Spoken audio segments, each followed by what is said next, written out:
বাঁধবো নতুন ঘর, সেই চরে নিয়ে থাকবে কেহ, আমায় নিবে নিগো খোঁজ খবর।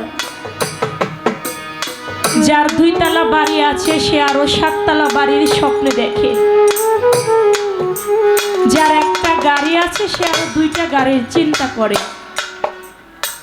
কিন্তু যখন প্রাণ পাখিটা চলে যাবে, আমার বাড়ি, আমার ঘর, আমার টাকা, আমার পয়সা কোনো কিছুই আমার আর থাকবে না। সকালবেলা মারা যাবে, কখন বিদায় দিবে সেই চিন্তাই পরিবার পরিজনেরা থাকে। আমি যত দামি খাটে ঘুমাই, যত দামি বিল্ডিংয়ে, যত দামি বাড়িতেই থাকি না কেন, আস্তে করে আমাকে ঘর থেকে বের করে দিবে। আমার ভাগ্যে 3.5 হাত, কারো ভাগ্যে মাটিটা জুটে, আবার কারো ভাগ্যে জুটেও না। তাই বলেছি আমি কোন চরে বাঁধবো নতুন ঘর, আমরা কেউ বলতে পারি না। দয়াল রে, সে চরে নি থাকবে কেহ, কদম মস্তান আমায় নিবে কি তুমি খোঁজ খবর? সেই চরে নি থাকবে হারে কেহ, তোমার মতো বুকে নিবে রে টেনে। এই যে আমার সোনার দেহ যাবে একদিন মাটির সাথে মিশে, আমার খেলার সাথী পথের পথিক, সেদিন মুখ ফিরিয়া কেউ চাইবে না আমার পর হয় পুত্র পরিবার।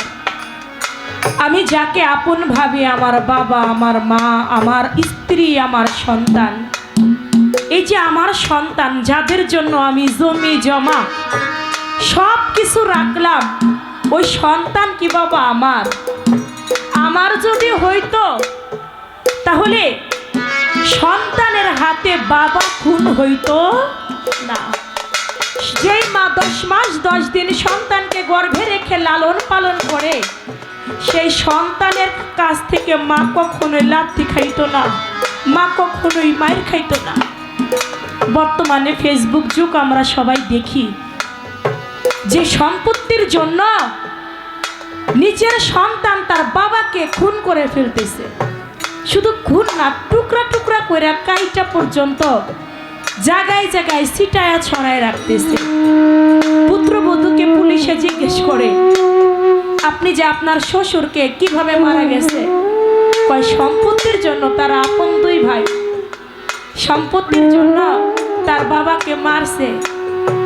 আমি বস্তা এনে দিয়েছি, আমি যে ডাটা দিয়ে কুপাইছি ওই ডাটা আমি আগাই দিছি। আপনি কেমনে পারলেন? তখন আমার আবেগ কাজ করছে, বিবেকে কাজ করে নাই। এমনি ভাবে সন্তানেরা সম্পত্তির জন্য বাবাকে পর্যন্ত খুন করে ফেলে। তাহলে এই সন্তান কি আমার আপন হইতে পারে? সন্তান যদি আমার আপন হয়, কেন সন্তান আমাকে মারবে? যে সন্তানকে মাথার ঘাম পায়ে ফেরিয়ে, রিক্সা চালিয়ে, খেতে মাঠে জমিতে কাজ করে সন্তানের মুখে খাবার তুলে দিয়েছে, যদি একজন পিতা বুঝতো এই সন্তান সম্পত্তির জন্য আমারে মেরে ফেলবে, কোনোদিন এই সন্তানের মুখ প্রাণে তাকাইতো না। সম্পত্তির জন্য মার জানাজা পর্যন্ত দিতে দেয় না। আগে সম্পত্তি ভাগাভাগি হবে, পরে মায়ের জানাজা হবে। ভাইদের মধ্যে লেগে যায়। তাই বলেছি বাবা, জগতে কেউ কারো না, জগতে কেউ কারো না। স্ত্রী পুত্র জগতে কেউ কারো না, আপনার আপনি। যখন আপনি চলে যাবেন, নিদানকালে মুহূর্তে আপনার মুর্শিদ বিনে আপনার কেউ থাকবে না সাথে।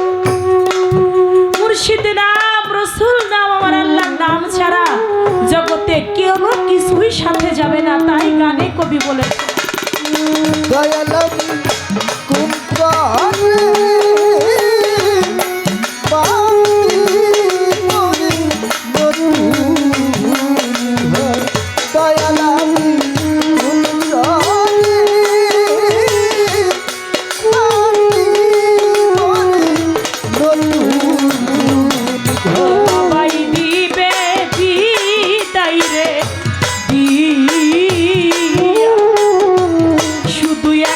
সাদা